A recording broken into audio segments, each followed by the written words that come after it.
Jelaslah segala sesuatu Allah menciptakan itu ada tujuannya.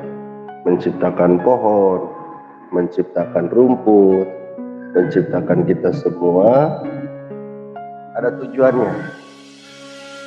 Bahwa Allah menciptakan manusia itu faholaqtul khalqa, maka aku menciptakan khalqa pada makhluk likai u'rafa, untuk agar supaya mengetahui, katanya.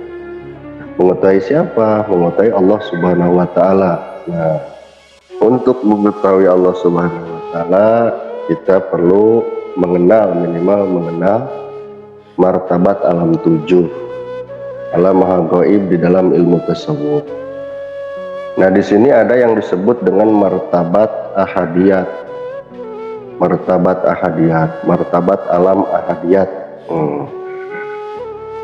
Martabat alam ahadiyat di sana itu wajib adanya zat Allah. Di alam ahadiyat ini, di alam martabat alam ahadiyat ini belum ada nama, belum ada apapun, tapi wajib adanya zat Allah. Ning atau subuh, kalau bahasa Sundanya subuh, hening.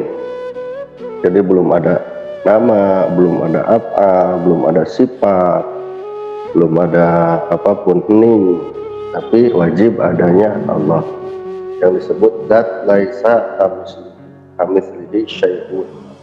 Artinya zat yang tidak ada contohnya, tidak ada umpamanya, tapi wajib adanya zat Allah Subhanahu wa taala. Itu yang disebut martabat alam ahadiyat. Kemudian yang selanjutnya, yang nomor 2 itu disebut martabat alam wahdat.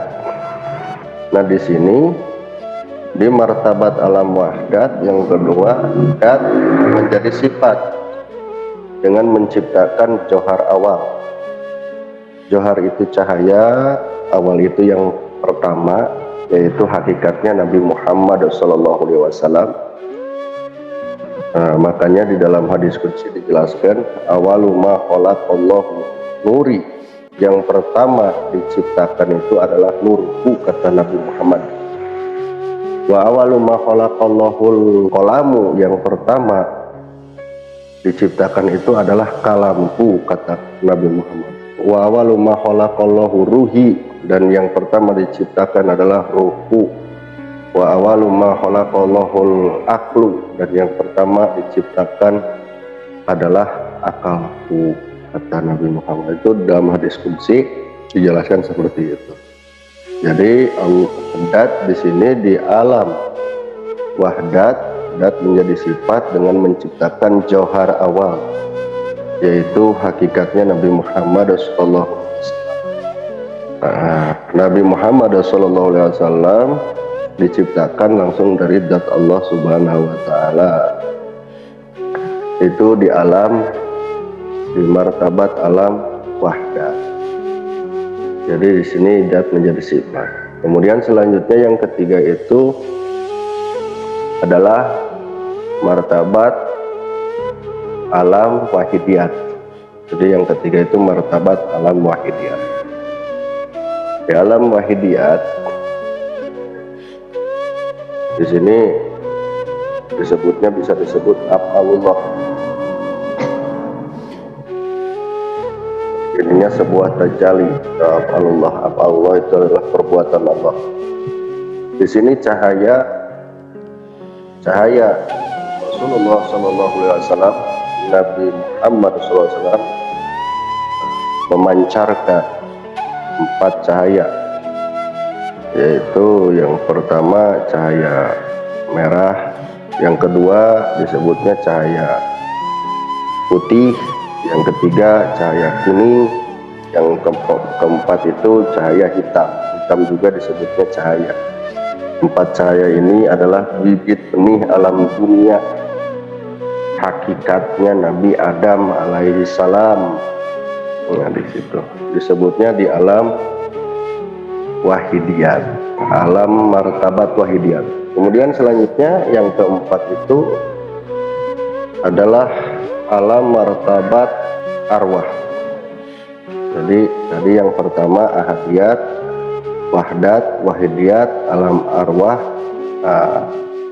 Alam arwah. Di sini yang tadi cahaya yang dipancarkan dari cahaya Muhammad, yang merah, yang putih, kuning, kemudian yang hitam, dikatakan tadi bibit benih alam dunia hakikat Nabi Adam alaihi salam. Itu yang merah itu menjadi api, kemudian yang putih itu menjadi air, yang kuning itu menjadi angin, kemudian yang hitam itu menjadi bumi. Nah, semuanya itu menjadi lafaz Allah. Yang merah tadi yang menjadi api, jadi alif pertamanya lafaz Allah. Kemudian cahaya yang dipancarkan oleh Nabi Muhammad, cahaya putih itu adalah menjadi air, menjadi lam pertamanya lafaz Allah.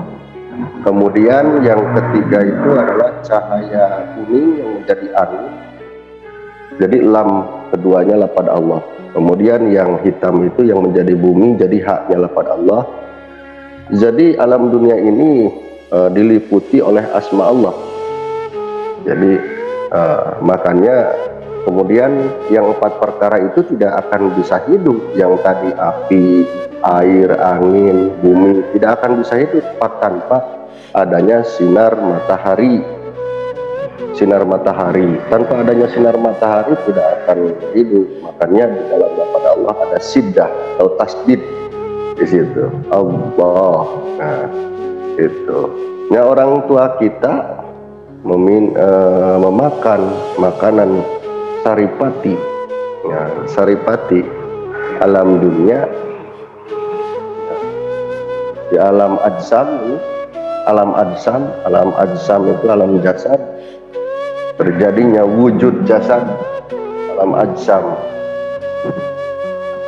Memakan makanan saripati dunia yang terbentuk, yang terbuat, yang asalnya dari api, angin, air, kemudian bumi, kemudian sinar matahari, menjadi makanan dimakan oleh orang tua kita, sehingga menjadi ketika orang tua kita, mohon maaf ini bukan kotor ya, hanya mencontohkan saja, seperti berhubungan suami istri terjadilah sperma. Nah, di situ satu tetes menjadi manusia. Nah, itu di alam ajsam menjadi manusia, satu tetes. Makanya di alam misal yang keenam, alam misal, kalau kita ingin membuktikan bahwa Allah dat laisa kamitslihi syai'un, tidak ada yang menyerupainya, maka kita pergi saja ke pasar. Adakah orang lain sama dengan wajah kita? Nah, itu membuktikan bahwa Allah, dat Allah, tidak ada yang menyerupai. Oh, ada yang kembar, Ustadz. Yang kembar itu belum tentu sama. Di mana-mana juga di alam dunia banyak orang yang kembar tidak sama. Cuma tidak sama. Serupa, ada istilah serupa tapi tak sama. Itu adalah mendadakan dat laisa kamitslihi syai'un, bahwa Allah Subhanahu wa taala tidak ada yang menyerupai. Nah, seperti itu. Kemudian yang ketujuh ada yang disebut alam insan kamil. Apa yang disebut alam insan kamil? Martabat alam insan kamil itu adalah alam insan itu manusia, kamil itu yang sempurna. Nah, bagaimana manusia yang sempurna itu? Yaitu kata di dalam Al-Quran, wa ma khalaqtul jinna wal insa illa liya'budun. Tidaklah kami ciptakan jin dan manusia hanya untuk beribadah kepada Allah Subhanahu wa taala. Itu adalah manusia. Jadi manusia itu, menjadi manusia itu sangat sulit karena dituntut harus ibadah, sehingga menjadi manusia yang seutuhnya. Kalau manusia tanpa ibadah belum utuh kemanusiaannya, karena manusia itu oleh Allah kami ciptakan itu illa liya'budun, untuk beribadah.